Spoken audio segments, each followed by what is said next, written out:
কৃষিতে উৎপাদন বাড়াতে দেশের প্রতিটি জনপদে খাল খনন ও পুনর্খনন করছে সরকার। তারই অংশ হিসেবে মৌলভীবাজারের কাটাগাং ও দেওড়াছড়া খাল পুনর্খনন করা হচ্ছে। ৮০ লাখ টাকা ব্যয়ে ৯০ দিন মেয়াদের প্রকল্পটি দুটি ঠিকাদারি প্রতিষ্ঠানের মাধ্যমে দ্রুত গতিতে এগিয়ে চলছে। এরই মধ্যে প্রায় ৭০% কাজ সম্পন্ন হয়েছে।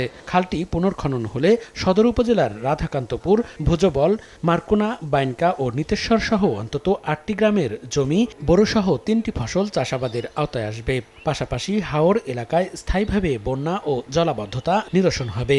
তবে খালের পানি নিয়ন্ত্রণে আনিকেলি বড় গ্রামের একটি অংশে স্লুইস গেট নির্মাণের দাবি স্থানীয় কৃষকদের। বর্তমানে যে খাল কাটা হয়েছে এ খালে আমরা অনেক ফায়দা হইব। কয়েক ১০০ বিঘা জমি হইব, খেত কিলস্তি হইব। কৃষকরা তারা চাইলে ২০০-৩০০ তারা এই পানি দিয়ে ক্ষেত করতে পারবো। দেওয়ালঘাটের অন্য একটা সুইচ গেট আমরা দিলে বাদে আমরা উপকৃত হইমু। ঠিকাদারি প্রতিষ্ঠানের ম্যানেজার বলছেন, মেয়াদ শেষ হওয়ার আগেই কাজ সম্পন্ন করে হস্তান্তর করা হবে। এলাকাবাসীর সহযোগিতায় আর অল্প কিছুদিনের মধ্যেই আমাদের কাজ শেষ হয়ে যাবে। এ দুটি খাল খননে ব্যাপক জমি চাষের আওতায় নিয়ে আসার পাশাপাশি এলাকাটি বন্যা মুক্ত হবে বলে আশা করা হচ্ছে। বিএডিসি বলছে, কৃষি উৎপাদন বাড়াতেই এই প্রকল্প। এই খাল খনন করার ফলে কৃষকের অনেক উপকার হবে, বিশেষ করে তাদের যে জলাবদ্ধতা নিরসন হবে এবং এই এক ফসলি জমিগুলা ৩ ফসলি জমিতে রূপান্তরিত হবে।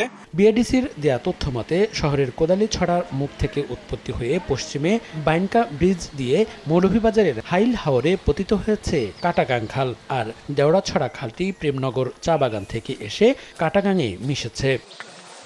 সময় সংবাদ, মৌলভীবাজার।